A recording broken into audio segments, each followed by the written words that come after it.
Abasuubuzi abaali beesunze okuyingira akatale kaabwe tubasanze bibaweddeko oluvannyuma lw'okulindirira abakulu okubakkiriza okuyingira wabula nga buteerere.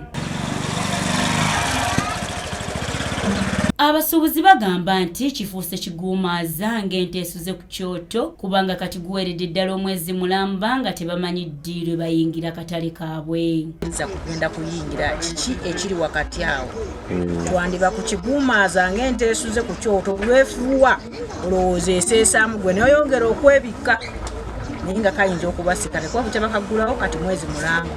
Naye tukyalemedde ne tubuuzaako nti mulindeeko. Nnaalongo Nannono Margaret ng'afumba mmere mu katale ka Lugazi Central Market agamba nti embeera mwe bakolera wansi mbi nnyo ddala etabasobozesa nakola nga bwe bandikoze olw'akasasula ayitiridde obungi amugobedde ne bakasitoma olw'ekivundu ekisusse era wano wasabidde bekikwatako okubadduukirira akatale kaabwe kasobole okuggulwawo. Kasasula owuli wali mw'omulengera bw'akuba omukka bw'ati buli atuula agamba wano tewakyaliika mmere ne yeeyongerayo. Kugamba gwe n'oba ng'oyingidde loosi emmere ogifumbye edibye tebagiridde kati enkya oba ogenda tandikirawo. Emyezi ng'ena ennaku 5 ne balyoka batusolooza waggulu awo nga tumaze ofuna entandikwa entuufu. Kuba tubeera muno ne batulimba sente z'emyoga zijja ne batukimako endagamuntu ne batukimako obusentesente obunotono nakati tetubalabangako. Twebuuza emyoga kiki era gye gitavaayo gyo gijja gitya. Bo abantu abalala be tusobodde okwogerako nabo bawadde endowooza zaabwe ku nsonga eno. Bannaffe bangi abaali eno bonna bavuddewo bagenzi batudde olw'embeera y'eno okuba bwetonya eno abaguzi tebajja wabi embeera abantu ebaddusiza. Obudaala baakola butono.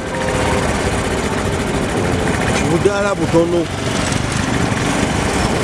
so nga ate omusajja yenna nga azze mu katale ako ekisooka kagenda kubeera expensive ateekwa okuteekako ebintu ebisobola okukola ki okugjayo akasente. Oluvannyuma twogeddeko n'omu ku bakulira akatale kano n'atutegeeza nga bwe balina essuubi ery'okuyingira akatale kano mu mwezi gwa Desemba omwaka oguwedde wabula ekintu ekitaasoboka. Sobola gamba tunekyatukutte kino oba kino okyanga pulezidenti ajanaggulawo katale okuggyako tukyalinda bakama baffe nga minisita wa katale bwe yakaza ne Kakwasa municipality bwe tukyalinda okulaba nga bateekateeka wakati waabwe naffe engeri gye tugenda okutandika okuzzayo abantu mu katale. Twasuubira nti tuyinza okuddayo mu Desemba mu nnaku ezisembayo naye ne kiba nga tebakiteekateeka. Ono agamba nti bo ng'abasuubuzi omulimu ogwabwe baagumala dda era baliko ensimbi omutwalo gumu gwe bakkiriziganya nagwo ogw'okusasula mu katale wabula bakyalinze abakulu okubawa ebyenkomeredde.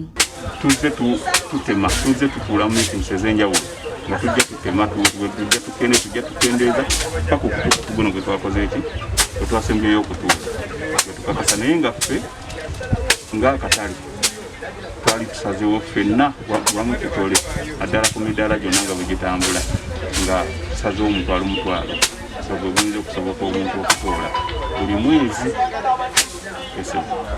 okuggyako rokapusi mweziri. Tugezezzaako okunoonya ku town clerk w'ekibuga kino wabula enteekateeka zaffe zigudde butaka. Edith Nabagereka, STV Select ey'enjawulo.